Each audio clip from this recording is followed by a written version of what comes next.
Hello दोस्तों, आप सभी का ऑल अबाउट सोशियस में स्वागत है। और ये समाजशास्त्र की इग्नू सीरीज है और इसमें हम लोग जो लास्ट लेक्चर डिस्कस किए थे उसमें स्तरीकरण के जो प्रकार्यात्मक सिद्धांत हैं उसके बारे में हम लोग डिस्कस किए हैं। विभिन्न थिंकर्स ने उसके बारे में अपने क्या विचार दिए हैं उसको भी हम लोग डिस्कस किए हैं। तो आज जो है एक बहुत ही डिफरेंट टॉपिक पे सामाजिक स्तरीकरण से ही जुड़े जो विचार हैं ये थिंकर्स पे दिए हुए हैं। लेकिन अगर हम लोग एकदम प्रारंभिक से अगर हम बात करें तो सामाजिक स्तरीकरण में हमें दो जो विचारधारा है वो एकदम क्लियर दिखाई देती है।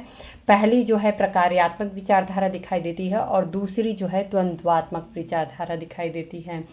तो प्रकार्यात्मक विचारधारा में आप लोगों को अगर आप लोग देखिए तो टालकट पार्सन्स आते हैं, किंग्सले डेविस आते हैं, विल्बर्ट मूर आते हैं। ये सारे के सारे लोग जो सामाजिक स्तरीकरण का प्रकार्यात्मक सिद्धांत है उसकी तरफ है। वहीं पे अगर हम द्वंद्वात्मक विचारधारा की बात करें तो आप लोग डैरेन डार्क को देख सकते हैं। सबसे पहले उनके जनक हम लोग कार्ल मार्क्स को ही देखते हैं। डैरेन डार्क हैं और भी बहुत सारे विचारक हैं, कॉलिंस हैं। तो इस तरीके से हम लोग उनके द्वंद्वात्मक परिप्रेक्ष्य को समझते हैं। आज हम लोग जिस थिंकर्स के बारे में समझने वाले हैं लेंस्की, लहमान और बर्ग। ये तीन थिंकर्स ऐसे हैं, आखिर में इनको हमें अलग से समझने की क्या ज़रूरत पड़ी है। तो यहाँ पे सबसे पहले हम लोग ये समझ लेंगे कि ये तीनों थिंकर्स आखिर में क्या कहना चाहते थे। इनका ऐसा मानना था कि सिर्फ हम प्रकार्यात्मक परिप्रेक्ष्य से समाज को नहीं समझ सकते हैं, ना ही हम द्वंद्वात्मक परिप्रेक्ष्य से समाज को समझ सकते हैं, बल्कि इन दोनों को मिला के अगर हम देखें तो कहीं हमें समानता दिखाई देती है। दोनों कहीं एक पॉइंट पे जाके मिलते हैं। हमें उस नज़रिए से समाज को समझना पड़ेगा। जैसे कि अगर मान लेते हैं कि ये पहलू जो है वो प्रकार्यात्मक है और ये पहलू द्वंद्वात्मक है। यहाँ पे आप लोग ये समझने की कोशिश करिए कि ये एक ऐसा पॉइंट है जहाँ पे प्रकार्यात्मक परिप्रेक्ष्य या विचारधारा, द्वंद्वात्मक परिप्रेक्ष्य या विचारधारा आके यहाँ ए पॉइंट पे मिलती है। तो ये तीनों जो थिंकर्स हैं लेंस्की, लहमान और बर्ग, इनका ऐसा मानना था कि हमको जहाँ दोनों में एक समानता दिखाई देती है, जहाँ पे दोनों एक हो जाते हैं या एक जैसे विचार जहाँ निकल के आते हैं, दोनों का मिलके हमें उस नज़रिए से समाज को समझने की ज़रूरत है। तो आज हम लोग लेंस्की, लहमान और बर्ग के बारे में डिस्कस करने वाले हैं। ये चाहे आप लोगों के ISPCs का एग्ज़ाम होता है या फिर थ्योरेटिकल जो भी कॉम्पिटिटिव एग्ज़ाम होते हैं या फिर आप लोगों के BA का, MA का या फिर जो भी इस टाइप के एग्ज़ाम होते हैं, या साथ ही अगर हम बोलें कि MCQ बेस्ड या ऑब्जेक्टिव बेस्ड जो कॉम्पिटिटिव एग्ज़ाम होते हैं उसके पर्सपेक्टिव से भी ये बहुत ज़्यादा इम्पॉर्टेंट आज का लेक्चर है। तो चलिए हम लोग समझते हैं सामाजिक स्तरीकरण का समकालीन समाजशास्त्रीय परिप्रेक्ष्य। तो अगर आज के समय में अगर हम देखें कि समाजशास्त्रीय परिप्रेक्ष्य सामाजिक स्तरीकरण का क्या दिखाई देता है, तो आधुनिक यूरोप में प्रसिद्ध समाज दार्शनिकों या समाजशास्त्रियों या फिलोसफर बोलें ने जिस तरह से सामाजिक असमानता की व्याख्या की है और सामाजिक स्तरीकरण के प्रश्न से समकालीन समाजशास्त्रीय सिद्धांत जिस तरह से जूझ रहे हैं, उनमें एक रोचक समानता नज़र आती है। इस विषय में दो सबसे प्रभावी परिप्रेक्ष्य हैं, प्रकार्यवादी सिद्धांत और द्वंद्ववादी सिद्धांत। प्रकार्यवादी परिप्रेक्ष्य आखिर में क्या कहता है? प्रकार्यवादी मत का मूल प्रस्थान बिंदु यह है कि स्तरीकरण समाज की ज़रूरतों से उत्पन्न होता है, न कि व्यक्तियों की ज़रूरतों और इच्छाओं से। तो जो भी प्रकार्यवादी जो परिप्रेक्ष्य है जिसके वकालत करने वाले टालकट पार्सन्स रहे हैं, किंग्सले डेविस रहे हैं, विल्बर्ट मूर रहे हैं, तो ये जो थिंकर्स रहे हैं ये ऐसा कहते हैं कि हमारे समाज की कुछ ज़रूरतें हैं और उनको पूरा करने के लिए जो सोशल स्ट्रैटिफिकेशन हमें दिखता है, सामाजिक स्तरीकरण दिखता है, वो ज़रूरी है समाज में, क्योंकि हर कार्य जो है वो हर कोई नहीं कर सकता है, हर व्यक्ति जो होता है उतना कुशल नहीं हो सकता है। तो पार्सन्स के अनुसार हर समाज के कुछ साझे मूल्य होते हैं जो समाज की ज़रूरतों, उसकी अपेक्षाओं से जन्म लेती है। अब चूंकि सभी समाजों की ये ज़रूरतें जो हैं वो कमोबेश एक समान होती हैं, इसलिए ये मूल्य भी पूरे विश्व में एक जैसे ही होते हैं। उसका स्वरूप भले कुछ थोड़ा इधर उधर परिवर्तित दिखाई देगा, लेकिन सारे समाज में हमें एक जैसी जो संरचना है किसी न किसी रूप में कहीं पे, जैसे कि हमारे भारतीय परिप्रेक्ष्य में हम जाति व्यवस्था के रूप में देखेंगे, तो वहीं पे हम यूरोपियन कंट्रीज़ हैं या वेस्टर्न कंट्रीज़ हैं, वहाँ पे हम इसको क्लास के रूप में या वर्ग के रूप में आधारित देखेंगे। ओके, इन मूल्यों में कोई अंतर होता है, ये कहते हैं इन मूल्यों में कोई अंतर होता है तो सिर्फ इनकी सापेक्षिक श्रेणियों की होती है कि किस तरीके से हम उनको अलग अलग कैटेगरी में किस तरीके से रखते हैं और मानते हैं। एक समाज कार्यकुशलता को स्थिरता से अधिक महत्व देता है। यहाँ पार्सन्स की ये बात बहुत ज़्यादा इम्पॉर्टेंट है, आप लोग समझने की कोशिश करिएगा कि कहीं पे एक सोसाइटी जो है, एक समाज जो है, वो कार्य कुशलता को स्थिरता से ज़्यादा महत्व देता है। उसका महत्व इस बात का है कि समाज स्थिर हो, उससे ज़्यादा वैल्यू वो ये देता है कि कार्य कुशल ज़्यादा हमें दिखाई दे, यानी वहाँ पे इंटेलिजेंसी, इंटेलेक्चुअल लेवल हाई हो, वो उनको ज़्यादा इम्पॉर्टेंट दिखाई देता है, जैसे कि हम वेस्टर्न कंट्रीज़ में देखते हैं। तो दूसरे समाज में कार्य कुशलता से अधिक महत्व स्थिरता को दिया जाता है। तो जैसे कि अगर हम अपने भारतीय परिप्रेक्ष्य में देखें तो हम स्थिरता, समाज हमारी स्टेबल बनी रहे, स्थिर बनी रहे, इस पे हम ज़्यादा महत्व देते हैं या इस पे ज़्यादा हम फोकस करते हैं। मगर हर समाज में कार्यकुशलता और स्थिरता दोनों को कुछ हद तक महत्व देना चाहिए। तो यहाँ पे ऐसा नहीं कि किसी समाज में सिर्फ कार्यकुशलता को महत्व दिया जा रहा है या फिर किसी समाज में सिर्फ स्थिरता को महत्व दिया जा रहा है, बल्कि दोनों किसी भी समाज में इन दोनों को समान महत्व या कुछ हद तक दोनों को महत्व देना चाहिए। सामाजिक स्तरीकरण की व्यवस्था अनिवार्यतः उस समाज के मूल्य व्यवस्था की अभिव्यक्ति होती है। तो किसी भी समाज में जो सामाजिक स्तरीकरण की व्यवस्था होती है वो मुख्य रूप से अगर देखा जाए तो वहाँ की मूल्य व्यवस्था की अभिव्यक्ति होती है। जो पद स्थान समाज द्वारा निर्धारित मानदंडों पर खरे उतरते हैं उन्हें उन पद स्थानों से अधिक पारितोषिक दिया जाता है जिनका समाज की दृष्टि से कम महत्व होता है। तो जिन पद स्थानों का समाज में ज़्यादा महत्व होता है उनको ज़्यादा पारितोषिक दिया जाता है या वेतन भत्ता दिया जाता है या उनकी ज़्यादा प्रशंसा की जाती है। तो इस प्रकार से उनको समाज में प्रतिष्ठा भी ज़्यादा मिलती है कंपेयर टू समाज में जिनकी कम महत्व होते हैं। तो इस तरीके से एक हमें स्तरीकरण का रूप दिखाई देता है। इसी प्रकार डेविस की बात करते हैं। किंग्सले डेविस इस तर्क को आगे बढ़ाते हुए कहते हैं कि सामाजिक स्तरीकरण प्रत्येक मानव समाज की दो विशिष्ट साझी जरूरतों के फलस्वरूप उत्पन्न होता है। पहली जो है उस समाज में सबसे महत्वपूर्ण पद स्थानों को सबसे योग्य व्यक्तियों से भरना चाहिए। ये किंग्सले डेविस का बहुत ही इम्पॉर्टेंट विचार रहा है जो कि विभिन्न परीक्षाओं में पूछ भी दिया गया है। ये मानते हैं कि समाज में जो सबसे महत्वपूर्ण पद आते हैं उनको उस समाज के सबसे योग्य व्यक्तियों से ही भरा जाना चाहिए। दूसरा, समाज को महत्वपूर्ण पद स्थानों पर आसीन लोगों को कम महत्व के पदों पर आसीन लोगों से अधिक पुरस्कार देना चाहिए ताकि वो लोग और ज़्यादा उससे प्रोत्साहित हों और अच्छे से काम कर सकें। वह कहते हैं, यहाँ पे उनका कथन है जिसको आप लोग ध्यान रखिएगा कि सामाजिक विषमता इस प्रकार अचेतन, यहाँ पे है, थोड़ा सा मिसटाइपिंग हो गया, ध्यान दीजिएगा। सामाजिक विषमता इस प्रकार अचेतन रूप से विकसित की गई युक्ति है जिससे समाज यह सुनिश्चित करता है कि सबसे महत्वपूर्ण पदस्थानों को पूरे विवेक से सबसे सुयोग्य व्यक्तियों से ही भरा जाए। तो यहाँ इनकी ये की टर्म है, आपको याद रखना है कि जो भी इम्पोर्टेंट जो पोस्ट होती हैं उनको सुयोग्य व्यक्तियों से ही भरा जाना चाहिए।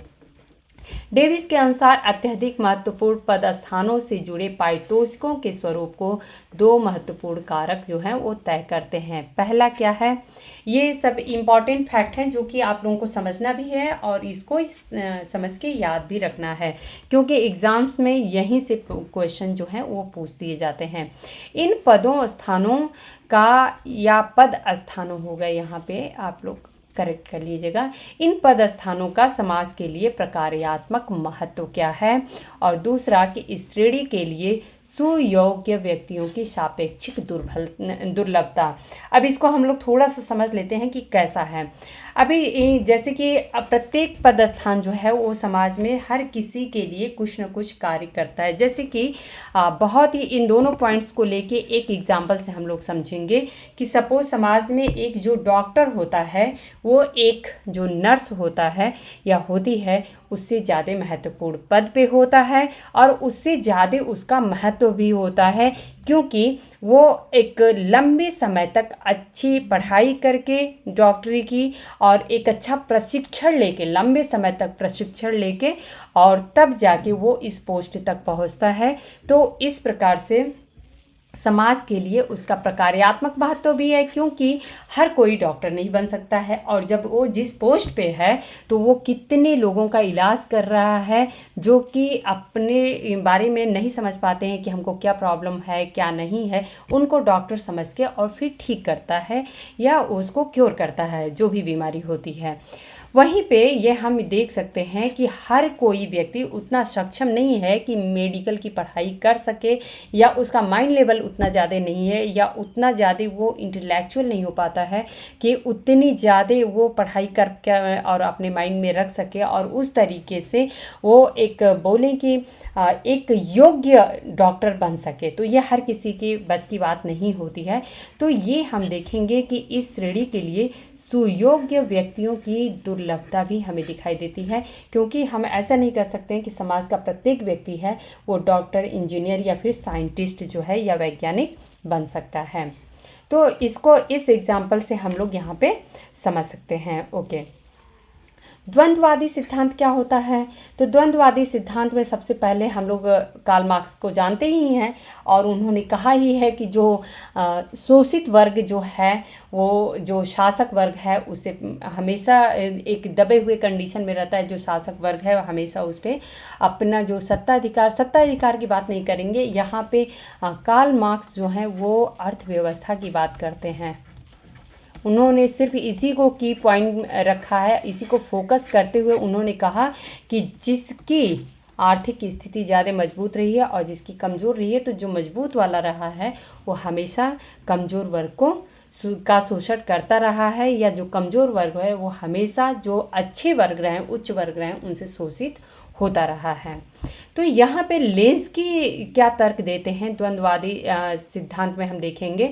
यहाँ पे एक इनकी बात है कार्ल मार्क्स को लेके, वो हम लोग समझ लेते हैं। ये लेंस की तर्क देते हैं कि मार्क्स पहले विद्वान थे जिन्होंने उदार अर्थशास्त्रियों और प्रकार्यवादी समाजशास्त्रियों द्वारा रचित रूढ़िवादी प्रस्थापना के प्रत्युत्तर में आमूल परिवर्तनवादी प्रतिस्थापना प्रस्तुत की थी। अब यहाँ पे इसका अर्थ क्या निकलता है? तो यहाँ पे जो कि लोग बोलते हैं एक प्रस्थापना और प्रतिस्थापना, ये क्या होता है? तो प्रस्थापना मीन्स थेसिस होगा और प्रतिस्थापना मीन्स एंटीथेसिस जो होता है। तो यहाँ पे आप लोगों को एक विचारक और माइंड में आ रहे होंगे, हेगेल, जिससे कि कार्ल मार्क्स ने ये विचारधारा ली थी। तो यहाँ पे आप लोगों को अब यहीं पे ये पॉइंट समझ में आ जाएगा कि किस प्रकार से जो द्वंद्ववादी सिद्धांत है वो प्रकार्यात्मक सिद्धांत से मैच करता है। द्वंद्ववादी सिद्धांत का मतलब यहाँ पे एकदम जो कार्ल मार्क्स की विचारधारा रही है कि जो सर्वहारा जो ग्रुप है और वो जो भी पूंजीपति वर्ग रहेगा उसको एकदम उखाड़ फेंकेगा, और फिर तब जाके एक साम्यवादी समाज का जो है स्थापना होगा। तो यहाँ पे आप लोग ये देख सकते हैं कि जो इन्होंने विचार लिया था थेसिस, एंटीथेसिस और सिंथेसिस का, तो यहाँ पे अगर हम बात करते हैं थीसिस की, थीसिस जो है उसको हम देखेंगे तो ये एक विचार निकलता है। थीसिस मीन्स एक विचार निकलता है। एंटीथेसिस, जो एंटीथेसिस निकलता है वो एक इसको क्रॉस करते हुए विचार निकलता है। यानी जैसे कि अगर हमारे मन में ये विचार आ रहा है कि हमें मार्केट जाना चाहिए, तो दूसरा विचार ये भी आएगा कि आखिर में हमें मार्केट जाना है तो क्यों जाना है, हम नहीं जाएंगे तो क्या हो जाएगा। लेकिन इन दोनों के सामंजस्य को बिठाते हुए तब हम एक पॉइंट पे निकलते हैं कि हाँ, हमको अगर जाना है तो क्यों जाना है, या नहीं जाना है तो क्यों जाना है, हम मार्केट जाएंगे या फिर नहीं जाएंगे। इन दोनों में से कोई एक ही बात होगी। तो या तो इस बात पे सहमति होगी या तो इस बात पे सहमति होगी, लेकिन इन दोनों में पहले टकराव होता है और इससे एक जो नई बात निकलती है वो होती है हमारी सिंथेसिस।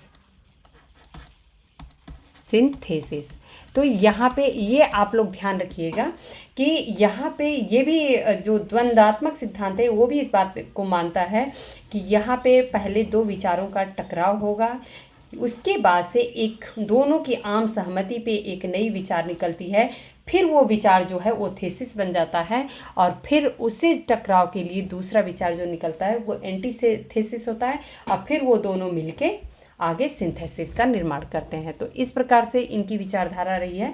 तो यहीं पे वही कहते हैं कि जो मार्क्स हैं ये पहले ऐसे विद्वान थे जो कि उदार अर्थशास्त्रियों में, जैसे कि एडम स्मिथ की बात करें, इनकी book the wealth of Nations रही है, तो उसमें ये एक उदारवादी अपनी प्रस्तावना है जो वो प्रस्तुत किए हैं कि समाज जो है जो भी अर्थव्यवस्था के मामले में हमें राज्य को बिल्कुल एकदम फ्री कर देना चाहिए कि जिसको जैसे हो सके वो अपनी तरीके से अपना जो अर्थव्यवस्था में आगे को वो डेवलप कर सके। तो इस तरीके से इसके प्रति उत्तर में आमूल परिवर्तनवादी प्रतिस्थापना की प्रस्तुति कार्ल मार्क्स ने की थी कि पूरी तरीके से हमें ये जो स्ट्रक्चर दिख रहा है इसी को चेंज कर देना चाहिए। प्रकारवादियों के विपरीत द्वंद्व सिद्धांत सामाजिक स्तरीकरण के प्रश्न का समाधान तलाशने के लिए समाज की अमूर्त धारणा लेकर नहीं चलता जिसकी अपनी कुछ ज़रूरतें हों, बल्कि वह मानकर चलता है कि समाज विभिन्न व्यक्तियों और समूहों से बनता है जिसकी कुछ ज़रूरतें, अपेक्षाएं और हित होते हैं, और यही ज़रूरतें और हित जो हैं वो द्वंद्ववादी सिद्धांतकारों के लिए प्रस्थान बिंदु है। तो इसका जो फोकल पॉइंट होता है, जो हम मेन पॉइंट बोलेंगे, वो यही कहते हैं द्वंद्ववादी सिद्धांतकार जो हैं। प्रकारवादी सिद्धांतकार क्या है, समाज को सर्वोपरि रख रहे हैं, क्योंकि व्यक्ति जो हैं वो समाज की भलाई के लिए बने हुए हैं। इसलिए सभी लोग जिस तरीके से एक मनुष्य का शरीर जो है उसके विभिन्न अंग जो हैं वो एक साथ मिलकर पूरे शरीर को सही से सुचारुपूर्ण संचालित करते हैं, उसी तरीके से जो प्रकारवादी सिद्धांतकार हैं वो यही बोलते हैं कि समाज के जो विभिन्न अंग हैं उन सबको एक साथ मिल के काम करना चाहिए, चाहे कोई कम हो चाहे कोई ज़्यादा हो। और इस तरीके से हम देखेंगे तो समाज जो है वो स्थिर कंडीशन में दिखाई देगा। लेकिन वहीं पे जो द्वंद्ववादी सिद्धांत है यहाँ पे ये माना जाता है कि जो व्यक्ति हैं और जो समूह है इसी से समाज का निर्माण होता है। समाज जो है वो कुछ अपने आप में अलग से तो है नहीं, वो जो व्यक्ति हैं या उनसे बने हुए जो समूह हैं उन्हीं से समाज का निर्माण होता है। और चूंकि कोई व्यक्ति या समूह जो है वो कोई निर्जीव वस्तु तो है नहीं, उनकी अपनी फीलिंग्स हैं, उनकी अपनी ज़रूरतें हैं, उनकी अपेक्षाएं हैं, उनके अपने हित हैं। तो इन सभी को यही ज़रूरतें और जो हित हैं यही जो हैं वो द्वंद्ववादी सिद्धांतकारों के लिए प्रस्थान बिंदु होते हैं। कि हमें यहाँ समझने की ज़रूरत है कि आखिर में क्या सबकी ज़रूरतें एक जैसी पूरी हो रही हैं या क्या सबके हित जो हैं वो एक जैसे समान हैं सबके। तो ये जो पॉइंट है यही द्वंद्ववादी सिद्धांतकार जो हैं वो उठाते हैं। यहाँ पे अब हम लोग जो पहले थिंकर हैं इससे जुड़े हुए उनके बारे में हम लोग देखेंगे। इनका complete name Pierre van den Berg है। तो ये आप लोग ध्यान रखिएगा, ये पियरे बर्ग हो सकता है या पियरे वैन बर्ग बोल सकते हैं। तो ये पूरा नाम आप लोगों को जब पता रहेगा तो आप लोगों को कभी भी ऑप्शन कोई भी मिले ये आप लोगों को क्लियर हो जाएगा। इन्होंने दिया है संश्लेषण सिद्धांत अर्थात सिंथेसिस थ्योरी दी है इन्होंने। तो पियरे वैन डेन बर्ग का महान संश्लेषण सिद्धांत, अब ये क्या है ये हम लोग समझेंगे। अपने एक शोध लेख में, इनका एक शोध लेख है ये बहुत ज़्यादा इम्पॉर्टेंट है, आप लोगों को ये पता होना चाहिए, ज़रूर याद रखिएगा। डायलेक्टिक, यहाँ पे थोड़ा सा मिस टाइपिंग हो गया है, ये आप लोग रे की जगह ले लिखिएगा, ले है। तो यहाँ पे dialectic and functionalism toward a theoretical synthesis. यहाँ पे एक चीज़ आप लोगों को समझ में आ रहा होगा, इनकी जो हेडिंग है उसी से कि ये डायलेक्टिक की भी बात करते हैं और फंक्शनलिज्म की बात करते हैं, अर्थात ये दोनों को एक साथ लेके चल रहे हैं। टुवर्ड अ थ्योरेटिकल सिंथेसिस, द्वंद्वात्मकवाद और प्रकार्यवाद, सैद्धांतिक संश्लेषण, ये इनका लेख था। इसमें इन्होंने समाजशास्त्रीय सिद्धांत स्थापना की, दो मुख्य परंपराओं में विद्यमान समान तत्वों को पहचानने का प्रयास किया था, जिसके लिए उन्होंने हेगल के संश्लेषण सिद्धांत का प्रयोग किया है। उनका यह लेख अमेरिकन सोशियोलॉजिकल रिव्यू में 1963 में छपा था। तो यहाँ पे आप लोगों को एक फैक्ट और मिलता है कि इस जो लेख है dialectic and functionalism towards a theoretical synthesis, इसमें इन्होंने हेगल का जो संश्लेषण अर्थात सिंथेसिस का जो सिद्धांत है उसी से इन्होंने उसको अप्लाई किया है अपने इस लेख में। तो यहाँ पे जो अभी हम लोग समझे हैं कि हेगल का सिंथेसिस जो विचारधारा रहा है वो क्या रहा है, तो मेन जो है हेगल और कार्ल मार्क्स में जो डिफरेंस हमें देखने को मिलता है, हेगल विचारों की बात करते हैं, वहीं पे कार्ल मार्क्स जो है वो भौतिकतावाद की बात करते हैं। तो वो मैटेरियलिज्म की बात करते हैं, लेकिन जब कि ये आइडियलिज्म की बात करते हैं। तो ये एक बेसिक डिफरेंस है जो कि आप लोगों को पता होना चाहिए। जबकि सेम इन्हीं के विचार को कि पहले एक कोई विचार आता है, फिर उसके कंट्रास्ट में एक विचार आता है, और फिर दोनों पे एक जो आम सहमति होती है उससे हमारी जो सिंथेसिस विचारधारा होती है वो निकल के आती है। इसी को कार्ल मार्क्स ने मैटेरियलिज्म के रूप में यूज किया है, या ये कहें कि भौतिकतावाद के रूप में यूज किया है, जो कि इन्होंने विभिन्न समय जो काल था उसमें अलग अलग समाजों को समझने के लिए प्रयोग किया है। बर्ग इस लेख में तर्क देते हैं कि प्रकार्यवाद और मार्क्सवादी, ये दोनों जो विचारधारा है, प्रकार्यवाद और मार्क्सवादी विचारधारा, दोनों द्वंद्व सिद्धांत में हर एक सामाजिक यथार्थ के दो में से एक अनिवार्य पहलू को महत्व देते हैं। जहाँ पे प्रकार्यवादी जो है वो स्थिरता को महत्व देता है, वहीं पे जो द्वंद्ववाद है वो अपनी ज़रूरतों के लिए, द्वंद्व के लिए या संघर्ष के लिए महत्व देता है। इनमें से हर सिद्धांत सिर्फ सामाजिक यथार्थ के दोनों पहलुओं में से किसी एक ही को विशेष सिर्फ महत्व ही नहीं देता है कि जो कि एक दूसरे के पूरक हों और एक दूसरे के जो एक कहें अभिन्न रूप से जुड़े हुए भी हैं, ऐसा भी हम देखेंगे। तो बल्कि कुछ विश्लेषणात्मक सिद्धांत दोनों दृष्टिकोणों पर समान रूप से लागू होते हैं। अब यहाँ पे बर्ग ये कहना चाहते हैं, यहाँ पे आप लोग थोड़ा सा करेक्ट कर लीजिएगा, ये ऑटो करेक्ट में ले लेता है, मैं बर्ग ही यहाँ पे टाइप की थी लेकिन ये ऑटो करेक्ट में बल्कि लिख दिया, क्योंकि ऐसा कुछ इधर में गूगल की डिक्शनरी में रहेगा नहीं, इसलिए वो बर्ग को हटा के बल्कि लिख दिया है। तो बर्ग जो है, बर्ग के अनुसार दोनों दृष्टिकोणों के घटकों को बनाए रखकर और उसमें परिवर्तन करके हर समाज के एक ही ऐसे एकीकृत सिद्धांत की रचना कर सकते हैं।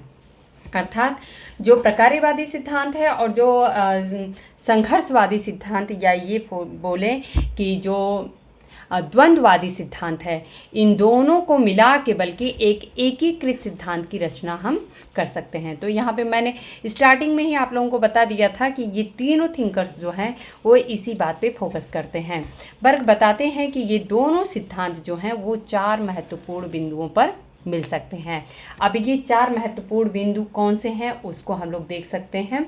तो यहाँ पे पहला हम लोग समझेंगे, पहला जो पॉइंट है वो ये कहते हैं कि दोनों दृष्टिकोण जो हैं वो स्वभाव में साकल्यवादी हैं, अर्थात ये एक समान है क्योंकि दोनों समाज को एक तंत्र के रूप में देखते हैं, चाहे वो प्रकार्यवादी विचारधारा हो या फिर द्वंद्ववादी विचारधारा हो, ये दोनों के दोनों समाज को एक तंत्र के रूप में देखते हैं।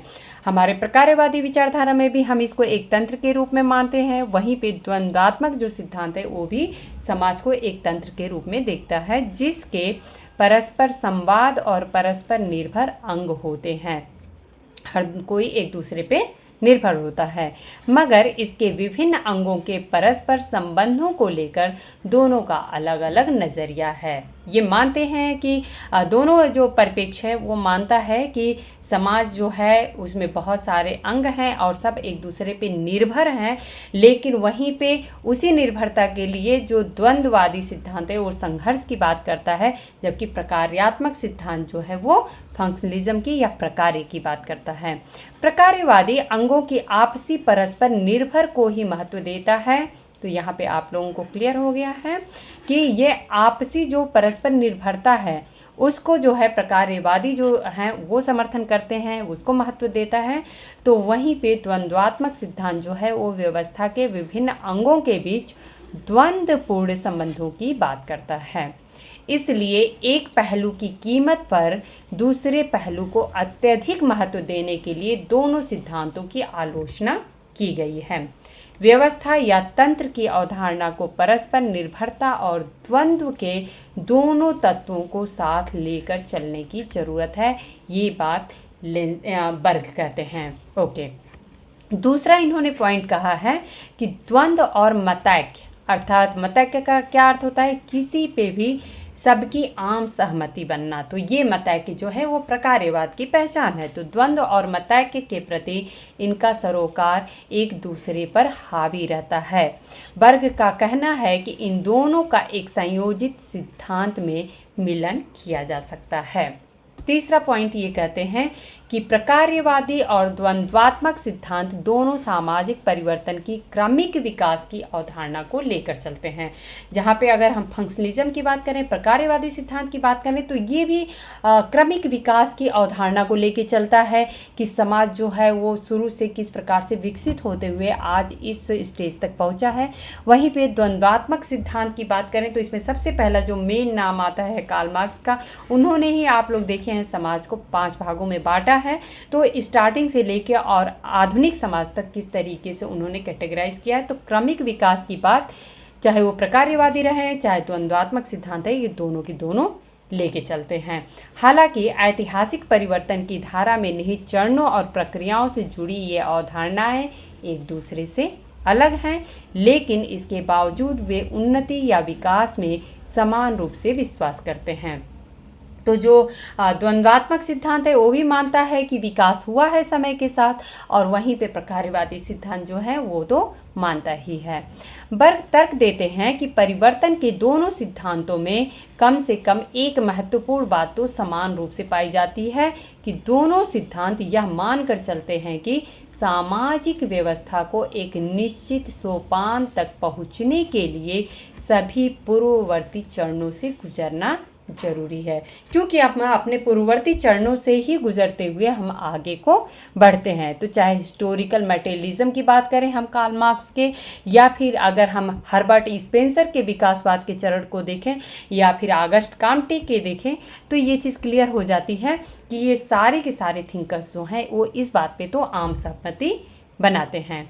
इसलिए वह उन सबको अपने में समाये रखता है, और भले ही वह अवशेष मात्र या परिवर्तित रूप में हो, तो चाहे वो उसी रूप में आगे को बढ़ रहा है या फिर परिवर्तित रूप में आगे को बढ़ रहा है, लेकिन ये हम सबके विचारधाराओं में ये चीज़ हमको ज़रूर देखने को मिलेगी कि आज का जो समय है वो अपने पूर्ववर्ती समय से ही आगे को बढ़ के निकला है।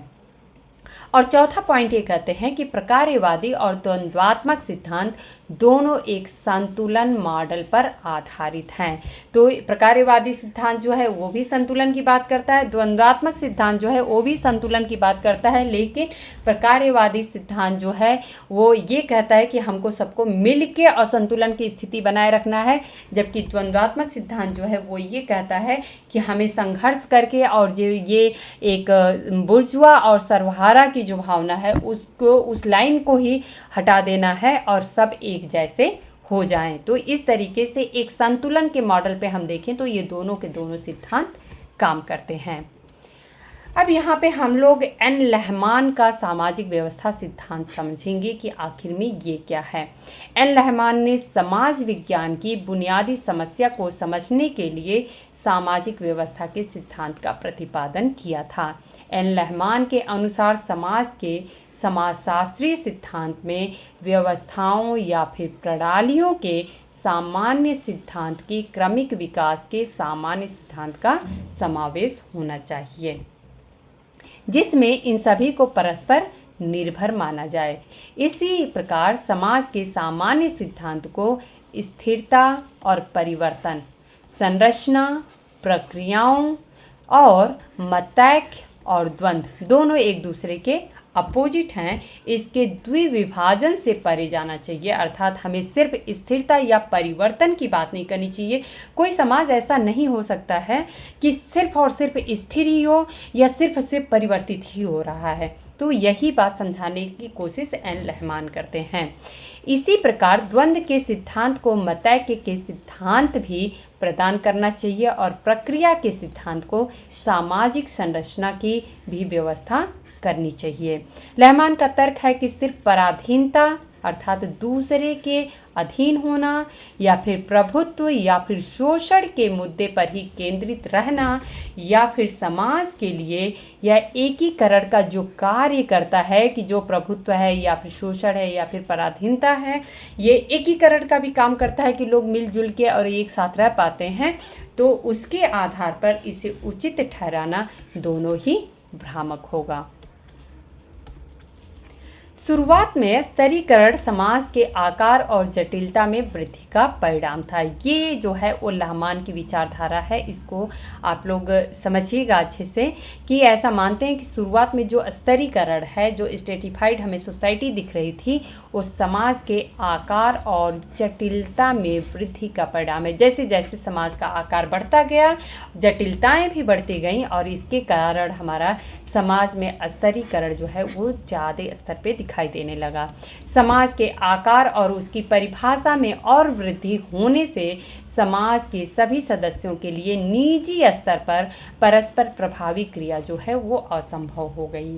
सामाजिक संप्रेषण के लिए वर्णात्मक तीव्रकों अर्थात सेलेक्टिव इंटेंसिफायर जो कि इंटेंसिफाई करते हैं, बढ़ाते हैं, उनको तीव्र करते हैं, इसकी ज़रूरत पड़ गई। इसका समाधान स्तरीकरण ने निकाला। इसने समाज को असमान उपव्यवस्थाओं में बांट दिया। इसके फलस्वरूप सामाजिक व्यवस्था और सामाजिक परिवेश के साथ इसकी परस्पर प्रभावी क्रिया के स्तर पर तो असमानता एक मानक बन गई, जो एक सामाजिक स्तर से भी इसके सदस्यों के बीच संप्रेषण और सामाजिक परस्पर प्रभावी क्रिया या व्यवहार को संचालित करने लगी। इस प्रकार शुरुआत में विभेदन की जो प्रक्रिया समाज के आकार और जटिलता में वृद्धि से आरंभ होती है, उसी से समाज में खंडीय विभाजन भी होता है। जैसे जैसे समाज का आकार बढ़ता चला गया, उसकी जटिलताएं बढ़ती चली गईं और इस तरीके से समाज जो है वो खंडों में विभाजित हो गया। ये खंडीय विभाजन का एक चिर परिचित उदाहरण जो है वो वर्ण व्यवस्था हमें देखने को मिलता है। इस चरण पर विभेदन की भूमिका परिवार के स्तर पर होती है। सबसे पहले परिवार को हम इकाई के रूप में लेंगे और प्रत्येक खंड एक बंद सामाजिक स्तर होता है। मगर विभेदन की प्रक्रिया जैसे जैसे आगे बढ़ती है, उसकी जगह स्तरीकरण की वर्ग जैसी खुली व्यवस्था ले लेती है। प्रकार्यात्मक विभेदन के प्रभाव जिसकी निरंतर पुनरुत्पत्ति करते रहते हैं।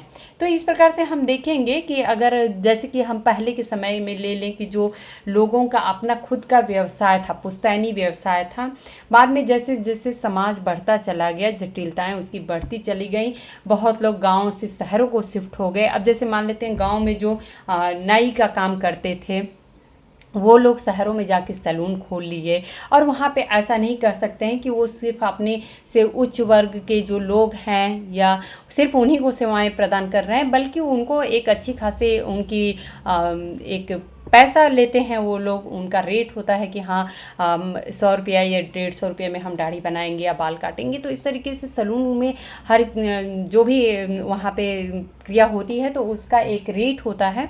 और उस तरीके से आप लोग देखेंगे कि उनका जो एक पुश्तैनी व्यवसाय था वो दूसरे रूप में बदल गया। वहाँ पे हर कोई जाता है और अपने तरीके से अपने, चाहे वो बाल कटवाने हों चाहे जो भी है, अपना करवा के इस तरीके से लोग अपने आते हैं।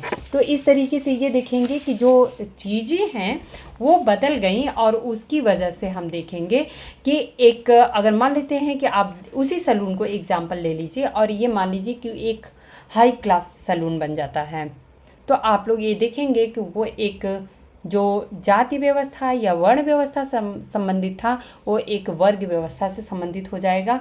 क्योंकि आप लोग अभी जस्ट एक फॉर एग्जांपल मैं बता रही हूँ कि बड़े बड़े जो शॉपिंग मॉल्स वगैरह होते हैं तो उसमें अभी आप लोग देखेंगे बहुत ही हाई क्वालिटी के, हाई स्टैंडर्ड के सलून खोल दिए गए हैं।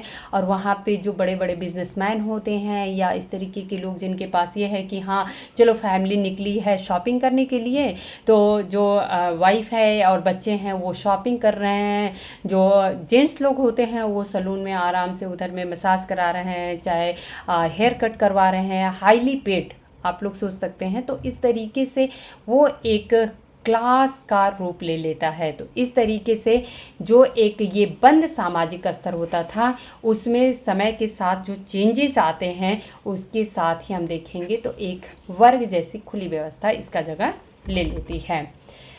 गेरहार्ड लेंस्की का सिद्धांत हम लोग देखते हैं। गेरहार्ड लेंस्की क्या कहते हैं, इनका जो सिद्धांत है वो सत्ताधिकार और विशेषाधिकार का सिद्धांत है। तो ये की टर्म है जो कि आप लोगों को पता होना चाहिए। ओके, ये हम लोग देखते हैं गेरहार्ड लेंस्की के कार्य में सामाजिक स्थिरीकरण के विभिन्न सिद्धांतों का संश्लेषण करने का सबसे व्यवस्थित प्रयास मिलता है। ये जो दो थिंकर आप लोगों को, बर्ग और लहमान का जो थ्योरी आप लोगों को समझने को मिला कि किस तरीके से ये लोग समझने की कोशिश करते हैं कि किस प्रकार से चीज़ें जो हैं हमें एक प्लेटफॉर्म पे एक जैसी दिखती हैं, वहीं पे गेरहार्ड लेंस्की जो नाम आता है वो जो है इन्होंने काफ़ी सुव्यवस्थित तरीके से इसको समझाने की कोशिश की है। अपनी प्रसिद्ध पुस्तक power and privilege a theory of social stratification, very very important book जो कि आप लोगों को ज़रूर याद रखना है। इसके पहले अध्याय में लेंस्की स्पष्ट करते हैं कि सामाजिक स्तरीकरण के लिए एक संश्लेषित सिद्धांत की रूपरेखा बनाने के इस प्रयास में उन्होंने सबसे महत्वपूर्ण 3 प्रश्नों पर अपना ध्यान केंद्रित किया है। यहाँ पे एक प्रश्न यहाँ पे गेरहार्ड लेंस्की के मन में ये आता है, ये सोचते हैं कि किस प्रकार से, अभी तो हम लोग आगे देखेंगे, लेकिन जो बेसिक इनके मन में सवाल उठता है वो ये उठता है कि ये जो बहुत ज़रूरत से ज़्यादा उत्पादन हो रही है सोसाइटी में, आप लोग देखेंगे अगर चाहे वो बड़ी बड़ी दुकानें हैं या फिर बड़े बड़े शॉपिंग मॉल्स हैं, आप लोग समझ सकते हैं कि जितनी इंसान की कपड़ों की ज़रूरत नहीं है उससे कई गुना कपड़े जो हैं वो मार्केट में भरे पड़े हैं। या फिर जितनी खाने की ज़रूरत हमको नहीं है, अगर आप लोग सोच सकते हैं यहाँ पे आप लोग चाहे कुरकुरे है, चाहे चिप्स है, चाहे कोई भी अगर हम देखें तो रेडी टू ईट फूड्स जो हैं जो कि हमको मिलते हैं, हम पैक्ड फूड जो होते हैं, प्रोसेस्ड फूड, कि हम इजीली उसको खा लेते हैं, कंज्यूम कर लेते हैं। तो आप लोग सोच सकते हैं कि क्या ये हमारी भूख मिटाने के लिए ज़रूरत है? नहीं है, ये हमारे टेस्ट के लिए होता है। तो ये चीज़ ये हम देख रहे हैं आज की सोसाइटी में कि ज़रूरत से ज़्यादा चीज़ें उत्पादित की जा रही हैं। एक मतलब कि पब्लिक के मन में ये डिमांड खुद पैदा की जा रही है कि आपको इसकी ज़रूरत है, आप लीजिए, ऐसी वाली कंडीशन है। जैसे कि हमको अगर किसी एक ही पैकेट को लेने का मन हो, लेकिन आप लोग देखेंगे जो ये एक 50% सेल या फिर 50% ऑफ का जो सेल दिखेगा या फिर 30% ऑफ का जो सेल दिखेगा, तो क्या, या फिर ये हम कहते हैं बाई 1 गेट 1 फ्री का बहुत ही अच्छा ऑफ दिखता है आप लोगों को। तो ये आप लोगों को जो अगर बाई 1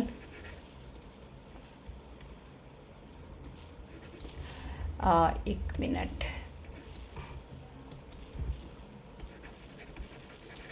बाई 1 गेट 1 की एक ऑफ़र आप लोगों को जो दिखता है, गेट 1, तो इसमें आप सोचिए 2 कपड़े की ज़रूरत नहीं है, उसके बावजूद भी आप जाएंगे एक खरीदने के लिए, एक साथ में उठा के ले आएंगे। हालांकि ऐसा बिल्कुल आप लोग गलतफहमी मत रहिएगा कि आप लोगों को सिर्फ एक ही कपड़े का रेट आप लोगों को पे करना पड़ रहा है। रेट तो आप लोगों से दोनों का ले लिया जाता है, लेकिन बाई 1 गेट 1 कह के आपको दे दिया जाता है। तो या फिर 50% ऑफ की हम बात कर लें तो हम देखेंगे कि 50% ऑफ पे अच्छा मिल रहा है, चलो ठीक है हम ज़्यादा ले लेते हैं। तो जितनी हमारी ज़रूरत नहीं है उससे ज़्यादा भी हम सामान जो है वो कंज्यूम कर रहे हैं या अपने घरों में भर के रखे रहते हैं। इसी चीज़ को गिरहार्ड लेंस्की देखते हैं कि आखिर में ये जो ज़रूरत से ज़्यादा जो उत्पादन हो रही है, आखिर में किस लिए हो रही है, इसकी ज़रूरत है ही क्या। इसी से इन्होंने जो अपने विचार निकाले हैं वो इसी से संबंधित है।